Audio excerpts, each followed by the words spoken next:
गरीबी किसी से क्या करवा सकती है, ये कोई नहीं जानता है। अक्सर अमीर लोगों का घमंड गरीब लोगों को कुछ भी कर गुजरने को मजबूर कर देता है।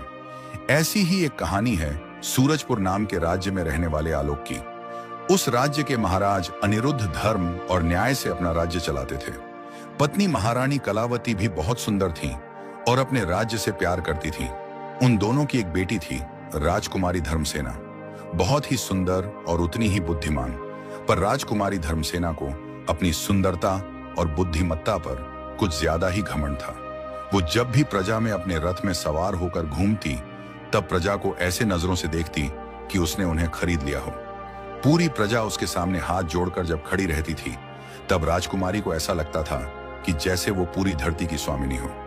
महाराज और महारानी को अपनी बेटी का बर्ताव अच्छा नहीं लगता था। वो उसे बहुत समझाते थे, पर राजकुमारी उन दोनों की एक बात नहीं सुनती थी। महाराज ने कई बार अपने गुरुदेव से भी राजकुमारी के इस बर्ताव के बारे में बात की थी, पर उन्होंने कहा था कि कभी कभी कुछ चीजें अपने समय पर ही बदलती हैं।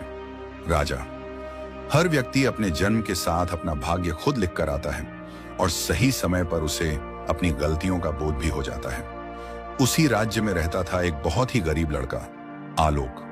कहें तो उस गांव में सबसे गरीब। उसका घर कच्ची मिट्टी से बना हुआ था।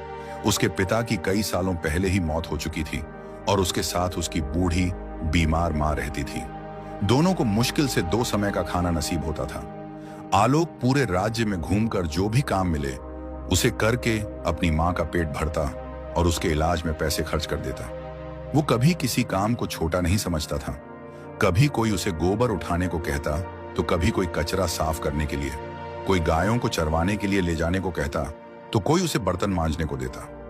आलोक कभी किसी के खेत में मजदूरी भी करता था। कुछ किसान उसे अपने खेत में उगने वाली सब्जियों को काट कर बेचने के लिए कहते थे और पैसों के साथ साथ उसे बची हुई सब्जियां भी दे देते थे। आलोक जो भी काम हो उसे हंसते हुए कर देता था। उसे बस वो काम करने के बाद मिलने वाले पैसों से मतलब था। जब उसे पैसे मिलते तब उसके चेहरे पर सुकून दिखाई देता था। आलोक खुद खाना पकाकर अपनी मां को खिलाता था। तब उसकी मां को लगता था कि आलोक हर उस निवाले का कर्ज चुका रहा है जो उसने बचपन में आलोक को खिलाए थे।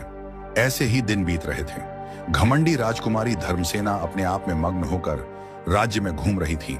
एक बार वो अपने रथ में जा रही थी, तब सब्जी बेचते हुए अचानक आलोक उसके रथ के सामने आ गया। ये देखकर राजकुमारी धर्मसेना को बहुत गुस्सा आया। उसने अपने सारथी से कहा कि उस सब्जी वाले को बाजू हटने को कहो। सारथी ने आलोक को दूर जाने को कहा। आलोक हट गया और रथ आगे जाने लगा। तब राजकुमारी ने कहा, इतनी भी समझ नहीं तुम में?